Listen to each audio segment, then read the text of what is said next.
Olá, pessoal! Bem-vindos ao canal Sucesso em Audiobook, seu portal de conhecimento para empreendedorismo, negócios, sucesso e mindset.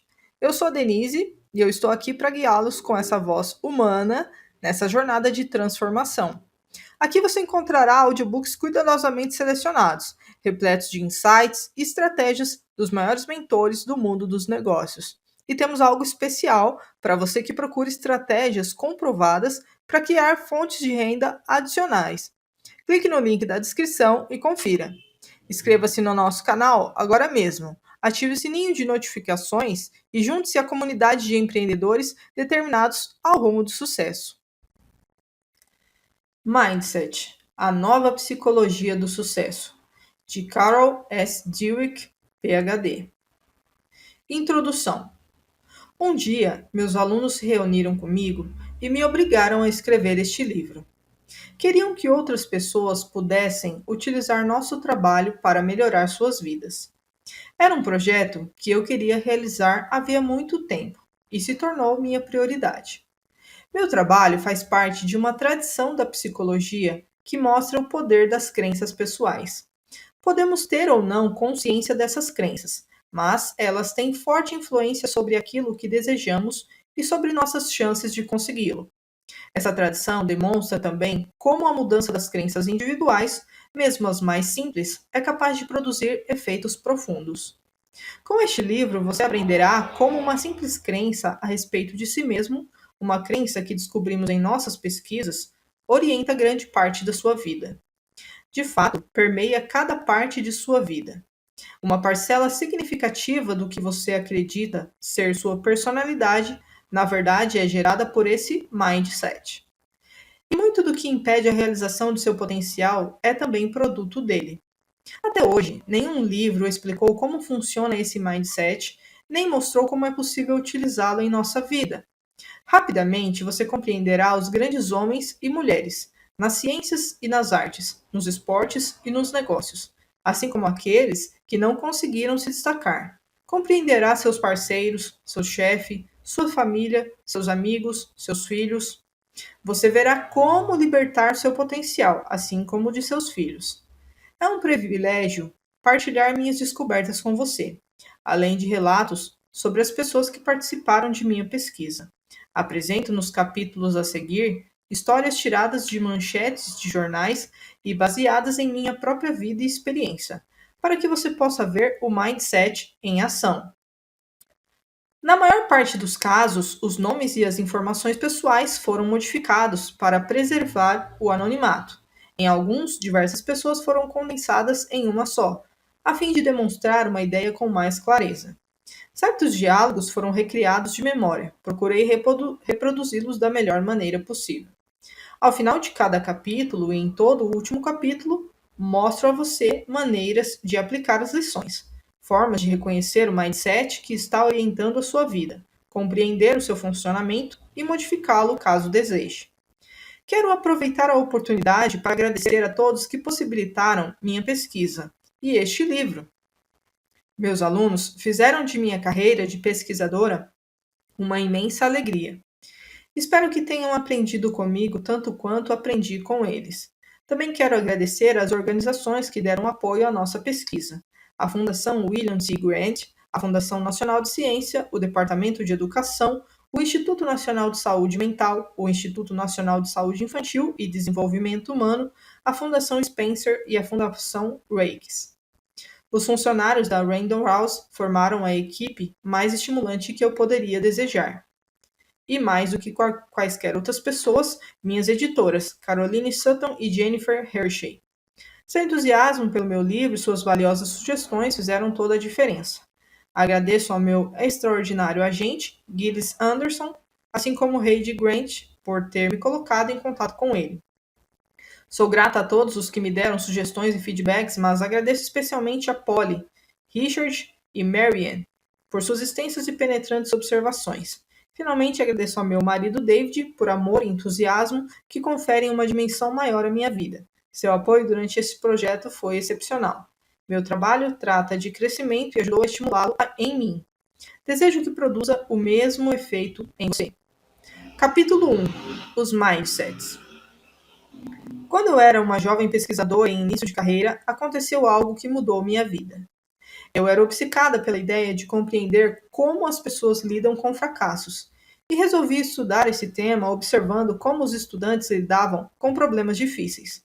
Assim, levei várias crianças, uma de cada vez, a uma sala em sua escola, onde as deixei ficar à vontade com uma série de quebras-cabeças para resolver. Os primeiros eram bastante fáceis, mas os seguintes iam ficando mais difíceis. Enquanto as crianças resmungavam, suavam e se esforçavam, eu observava suas estratégias e investigava o que pensavam e sentiam. Esperava encontrar diferenças no modo como enfrentavam as dificuldades, mas percebi uma coisa que jamais havia imaginado. Diante dos quebra-cabeças difíceis, um menino de 10 anos puxou a cadeira para mais perto, esfregou as mãos, estalou os lábios e exclamou: Adoro um desafio. Outro, lutando com os quebra-cabeças, ergueu os olhos com uma expressão satisfeita e disse com ar de autoridade: Sabe, eu já esperava aprender alguma coisa com isso. O que há de errado com eles? Pensei. Sempre havia achado que uma pessoa ou sabia lidar com o fracasso ou não sabia. Nunca imaginara que alguém pudesse gostar do fracasso. Essas crianças seriam excepcionais ou teriam encontrado alguma coisa nova? Todos temos um exemplo a seguir. Alguém que nos indicou o caminho num momento crítico de nossas vidas. Aquelas crianças se tornaram meus modelos de comportamento. Evidentemente, sabiam algo que eu desconhecia, e eu estava decidida a descobrir o que era, a entender o tipo de mindset capaz de transformar o fracasso em um dom. Que sabiam elas? Sabiam que as qualidades humanas, tais como as habilidades intelectuais, podem ser cultivadas por meio do esforço? E era isso que estavam fazendo, tornando-se mais inteligentes. Não apenas o fracasso não as desestimulava, como nem sequer imaginavam que estivessem fracassando. Achavam que estavam aprendendo. Eu, por outro lado, achava que as qualidades humanas eram esculpidas em pedra. Ou você era inteligente ou não era, e o fracasso significava que não era. Simples assim. Se conseguia planejar os êxitos e evitar os fracassos a qualquer custo, poderia continuar sendo inteligente. Os esforços, os erros e a perseverança não faziam parte desse panorama. A questão de saber se as qualidades humanas podem ser cultivadas ou se são imutáveis é antiga. A novidade é que o que essas crenças significam para você. Quais são as consequências de imaginar que nossa inteligência ou nossa personalidade são características que podemos desenvolver em vez de constituírem algo fixo, um traço profundamente arraigado? Examinaremos inicialmente o antiquíssimo e feroz debate a respeito da natureza humana, e em seguida voltaremos à questão de saber o que tais crenças significam para você. Por que as pessoas são diferentes? Desde o começo dos tempos, as pessoas pensaram, agiram e viveram de modo diversos umas das outras. Obviamente, alguém iria querer saber por que as pessoas eram diferentes. Por que algumas são mais inteligentes ou mais éticas, e se havia alguma coisa que as tornavam permanentemente distintas. Essa questão foi vista de duas maneiras pelos estudiosos. Alguns afirmavam que havia forte base física para as diferenças, que as tornava inevitáveis e inalteráveis. Ao longo do tempo, a essas alegadas diferenças físicas foram acrescidos as protuberâncias cranianas, frenologia, o tamanho e a forma do crânio, craniologia e, hoje em dia, os genes. Outros apontaram para a grande diversidade de formação de cada pessoa, suas experiências, o treinamento ou formas de aprendizado. Talvez você se surpreenda ao saber que um dos grandes defensores dessa opinião foi Alfred Binet, inventor do teste do quociente de inteligência, QI. Seria o objetivo desse teste resumir a inteligência imutável das crianças? Na verdade, não. Binet, francês que trabalhou em Paris no início do século XX, pretendia identificar as crianças que não estivessem obtendo êxito no aprendizado nas escolas públicas parisienses, a fim de possibilitar a criação de novos programas educativos que permitissem a sua recuperação. Sem negar as diferenças individuais nos intelectos infantis, Binet acreditava que a educação e a prática seriam capazes de produzir mudanças fundamentais na inteligência. Eis um trecho de uma de suas principais obras, Ideias Modernas sobre as Crianças, no qual ele resume o trabalho que realizou com centenas de crianças que tinham dificuldade de aprendizado. Alguns filósofos modernos, 3 pontos, afirmam que a inteligência de um indivíduo é uma quantidade fixa, uma quantidade que não pode ser aumentada. Devemos reagir e protestar contra esse pessimismo brutal.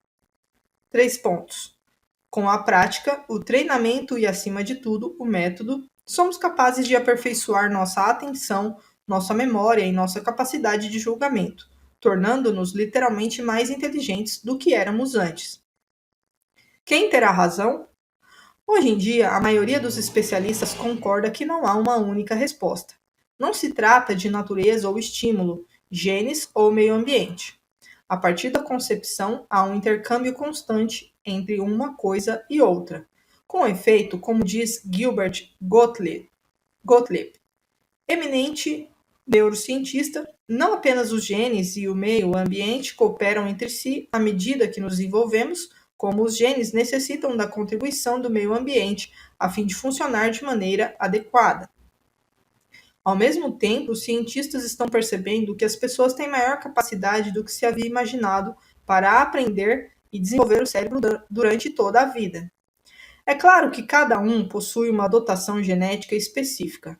As pessoas podem ter diferentes temperamentos e aptidões no início de suas vidas, mas evidentemente a experiência, o treinamento e o esforço pessoal conduzem-nas no restante do percurso.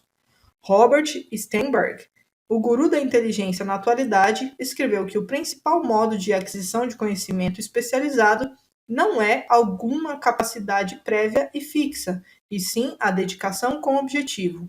Ou, como reconheceu seu precursor Binet, nem sempre as pessoas que começam a vida como as mais inteligentes acabam sendo as mais inteligentes. O que tudo isso significaria para você? Os dois tipos de mindset. Ouvir opiniões de sábios sobre assuntos científicos é uma coisa. Outra é compreender de que forma essas opiniões se aplicam a você. Minhas pesquisas ao longo de 20 anos demonstraram que a opinião que você adota a respeito de si mesmo afeta profundamente a maneira pela qual você leva a sua vida. Ela pode decidir se você se tornará a pessoa que deseja ser e se realizará aquilo que é importante para você. Como acontece isso? Como pode uma simples crença ter o poder de transformar sua psicologia e, consequentemente, sua vida? Acreditar que suas qualidades são imutáveis, o mindset fixo, cria a necessidade constante de provar a si mesmo o seu valor. Se você possui apenas uma quantidade limitada de inteligência, determinada personalidade e certo caráter moral, nesse caso, terá de provar a si mesmo que essas doses são saudáveis. Não lhe agradaria parecer ou sentir-se deficiente quando há essas características fundamentais. Alguns de nós aprendemos a adotar esse mindset desde a tenra infância. Ainda criança, eu me preocupava em ser inteligente, mas o verdadeiro mindset ficou, na verdade, marcado em mim por causa da senhora Wilson, minha professora da sexta série. Ao contrário de Alfred Binet, ela achava que os resultados do QI revelavam exatamente quem eram as pessoas. Nossas carteiras na sala eram arrumadas em ordem de QI, e somente os alunos de QI mais elevado eram encarregados de transportar a bandeira, cuidar dos apagadores ou levar um bilhete ao diretor. Além da ansiedade que diariamente provocava com sua atitude julgadora, criava também um mindset fixo no qual cada criança da classe tinha um objetivo primordial: parecer inteligente, não boba. Quem poderia se ocupar de aprender ou achar isso divertido quando a totalidade de nosso ser se sentia ameaçada cada vez que ela nos dava uma prova ou nos interrogava na aula? Já vi inúmeras pessoas que têm um único objetivo essencial de provar a si mesmas, na sala de aula, em suas carreiras e em seus relacionamentos. Cada situação exige uma confirmação de sua inteligência, personalidade ou caráter. Cada situação passa por uma avaliação. Terei sucesso ou fracassarei? Farei papel de tolo ou me mostrarei inteligente? Serei aceito ou rejeitado?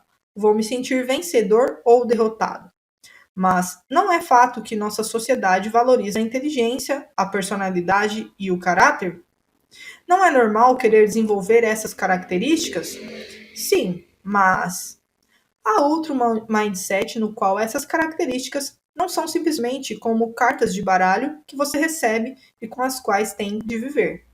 Sempre tentando convencer a si mesmo e aos demais que tem um Royal Flush nas mãos, quando no íntimo teme ter somente um par de 10. Nesse outro mindset, as cartas recebidas constituem apenas o ponto de partida do desenvolvimento.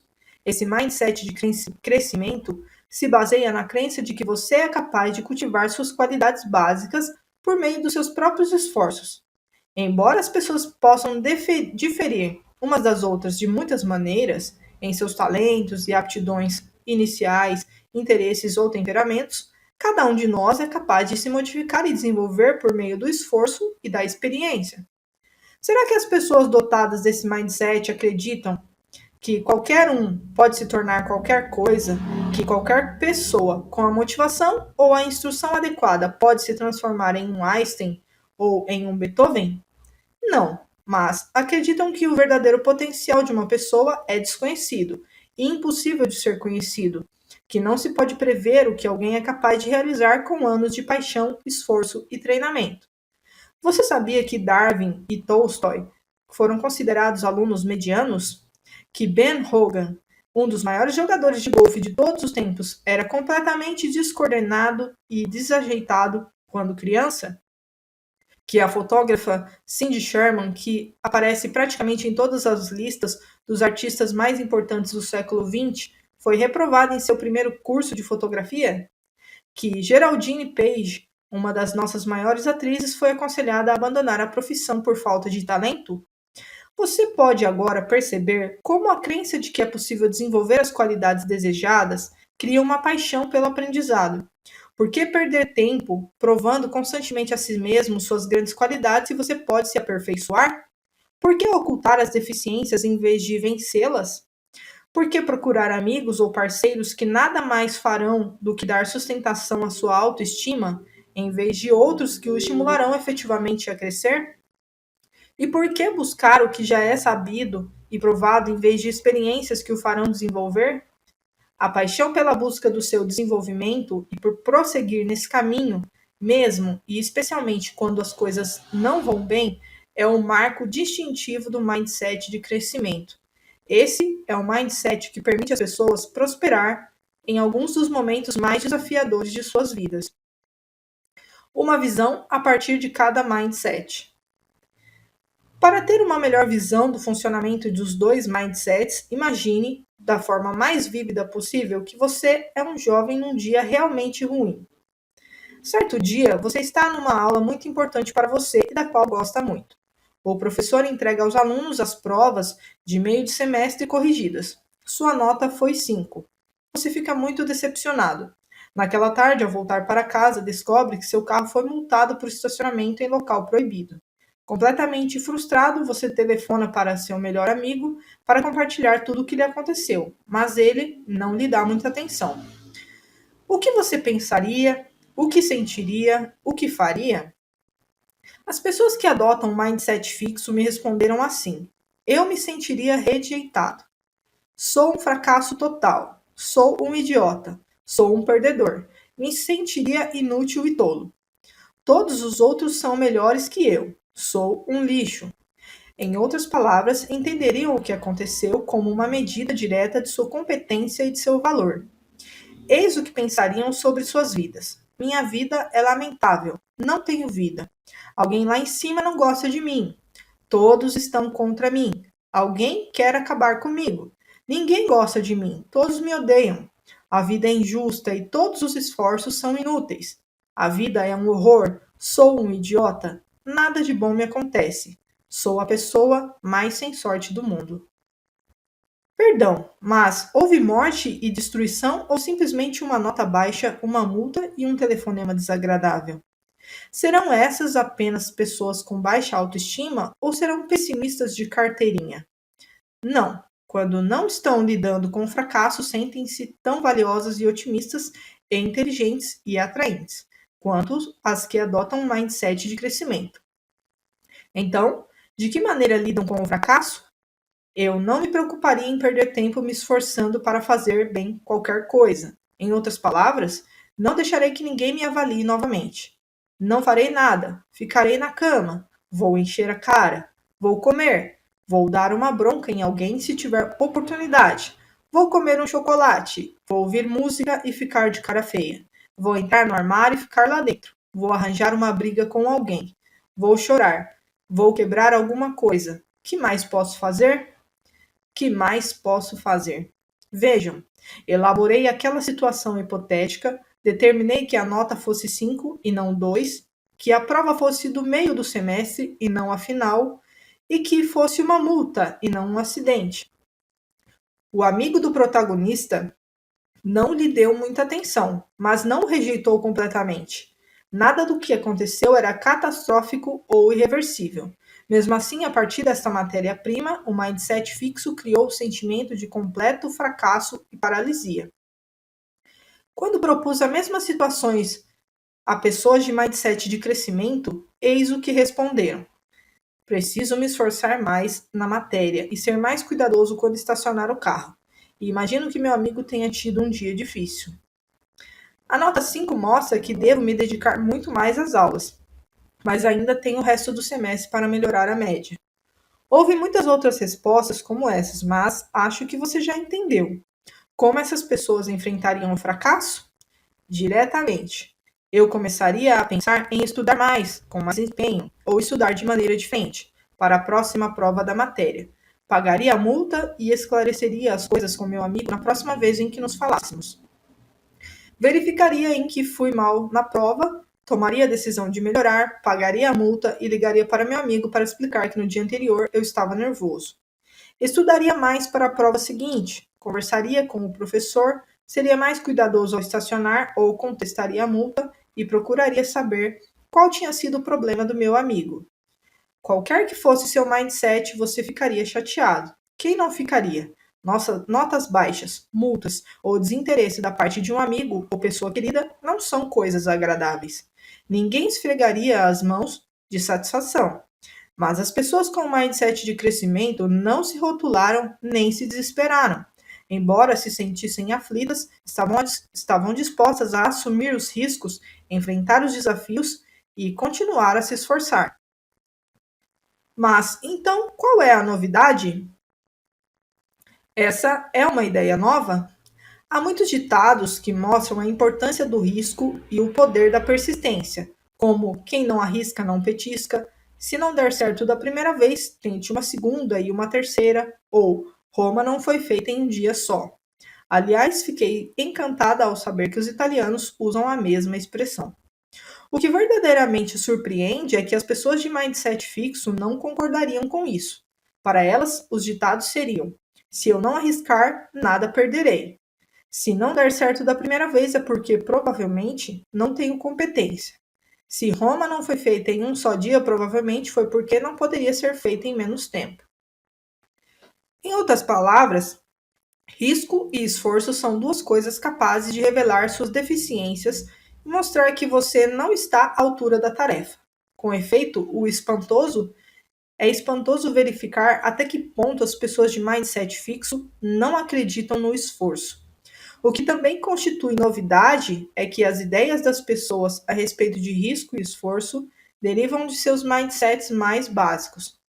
Não se trata somente do fato de que algumas pessoas são capazes de reconhecer o valor de desafiar a si mesmas e a importância do esforço. Nossa pesquisa demonstrou que isso deriva diretamente do mindset de crescimento. Quando ensinamos a alguém esse mindset, cujo ponto focal é o desenvolvimento, as ideias sobre desafio e esforço vêm em seguida.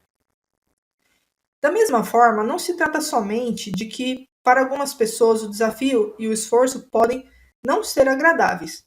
Quando temporariamente colocamos alguém num mindset fixo, que se concentra nas características permanentes, essa pessoa rapidamente passa a temer o desafio e a desvalorizar o esforço.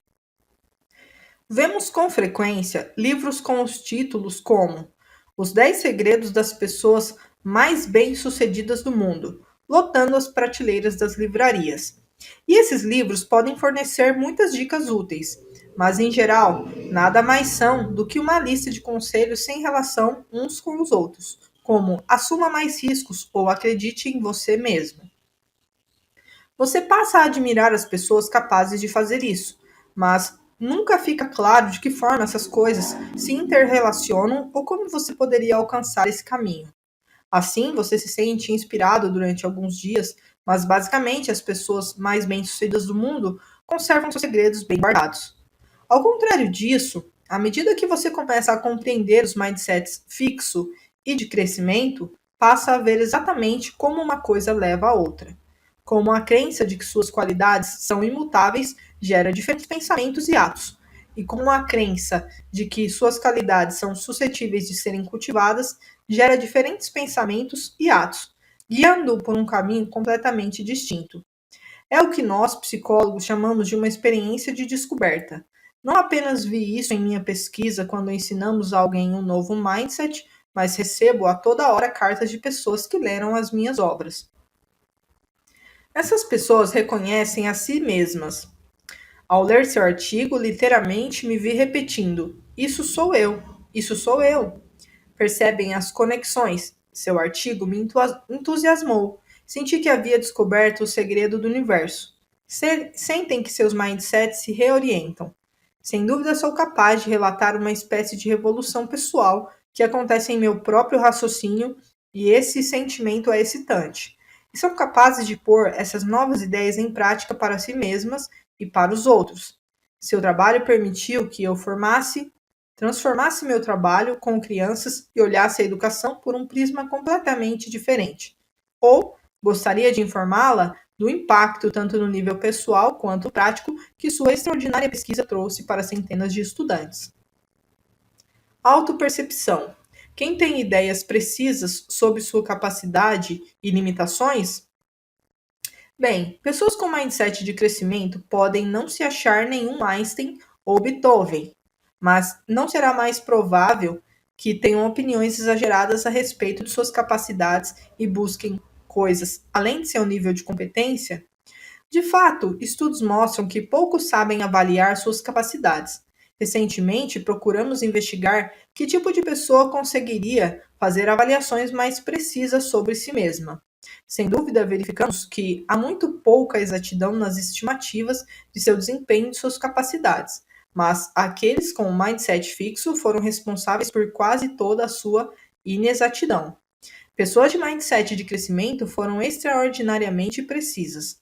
Pensando bem, faz sentido. Se você acreditar que é capaz de se aperfeiçoar, assim como fazem os que adotam um mindset de crescimento, estará aberto a informações exatas sobre suas capacidades atuais, ainda que não sejam lisonjeiras.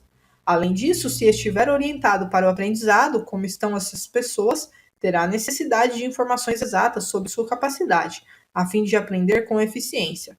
No entanto, se quaisquer dados sobre suas preciosas características forem vistos como boas notícias ou más notícias, como ocorre com as pessoas de mindset fixo, é quase inevitável que aconteçam algumas distorções.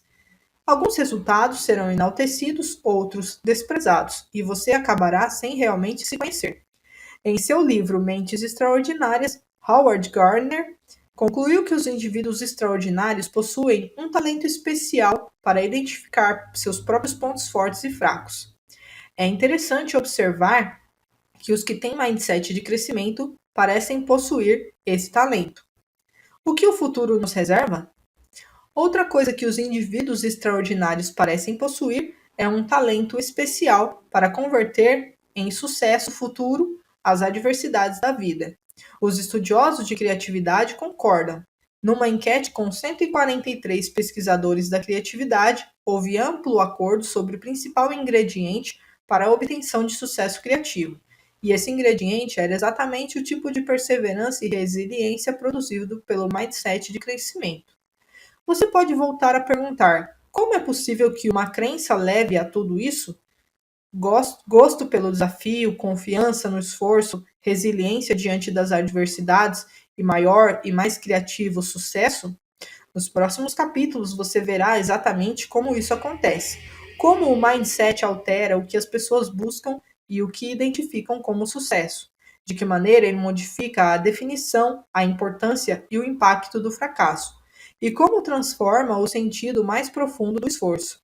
Verá como os mindsets funcionam na escola, no esporte, no trabalho e nos relacionamentos. Verá de onde eles vêm e como podem ser modificados. Desenvolva seu mindset. Qual é o seu mindset? Responda a essas perguntas sobre inteligência. Leia cada uma das afirmativas seguintes e diga se, na maior parte das vezes, concorda ou não com elas. 1. Sua inteligência é algo muito pessoal e você não pode transformá-la demais. 2. Você é capaz de aprender coisas novas, mas na verdade não pode mudar seu nível de inteligência. 3. Qualquer que seja seu nível de inteligência, sempre é possível modificá-la bastante. 4. Você é capaz de mudar substancialmente seu nível de inteligência. As afirmativas 1 e 2 referem-se ao mindset fixo. As de número 3 e 4 refletem o mindset de crescimento. Com qual dos dois grupos você concorda mais? É possível que sua resposta seja mista, mas a maioria das pessoas se inclina mais para um grupo do que para o outro. Você também possui crenças a respeito de outras capacidades. Pode substituir inteligência por talento artístico, tino comercial ou aptidão para esportes. Tente fazer isso. Não se trata somente de suas aptidões, mas também das suas qualidades pessoais. Veja essas afirmações sobre personalidade e caráter e decida se concorda ou não com cada uma delas. 1. Você é certo tipo de pessoa e não há muito que se possa fazer para mudar esse fato. 2. Independente do tipo de pessoa que você seja, sempre é possível modificá-lo substancialmente. 3. Você pode fazer as coisas de maneira diferente, mas a essência daquilo que você é não pode ser realmente modificada. 4. Você é capaz de modificar os elementos básicos do tipo de pessoa que você é. Aqui, as afirmativas 1 e 3 se referem ao mindset fixo, e as de número 2 e 4 refletem o mindset de crescimento.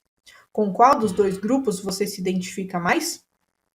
Seria esse resultado diferente do seu mindset em relação à inteligência?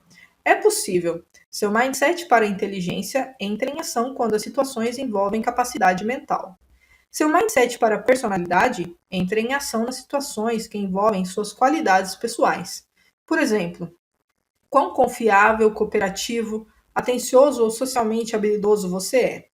O mindset fixo faz com que você se preocupe com a forma pela qual será avaliado. O mindset de crescimento torna-o interessado em seu aperfeiçoamento. Eis aqui algumas outras situações para se pensar sobre os mindsets. Pense em alguém que você conheça que esteja mergulhado no mindset fixo. Veja como essas pessoas sempre procuram se pôr à prova e como são super sensíveis a respeito da possibilidade de terem opiniões equivocadas ou de cometerem erros. Você já se perguntou por que elas são assim? Você é assim? Agora você pode começar a compreender os motivos. Pense em alguém que você conheça que tenha as aptidões do mindset de crescimento. Alguém que compreenda que as qualidades importantes podem ser cultivadas. Pense em como essas pessoas enfrentam os obstáculos. Pense naquilo que fazem para se aperfeiçoar. Em que você gostaria de se modificar ou aperfeiçoar? Muito bem. Agora imagine que você resolveu aprender um novo idioma e se matriculou num curso. Depois de algumas aulas, o professor chama você para a frente da sala e começa a lhe fazer uma série de perguntas. Coloque-se na posição de quem tem um mindset fixo. Sua capacidade está em jogo. É capaz de sentir que todos os colegas estão olhando para você? É capaz de ver a fisionomia do professor enquanto o avalia? Sinta a atenção, sinta seu ego estilhaçar-se e hesitar. Em que mais você está pensando e o que está sentindo? Agora se coloque no lugar de uma pessoa com mindset de crescimento. Você é iniciante e por isso está ali. Está ali para aprender. O professor é um facilitador para o aprendizado. Sinta que a atenção se esvai. Sinta sua mente se abrir. A mensagem é a seguinte: você é capaz de mudar o seu mindset.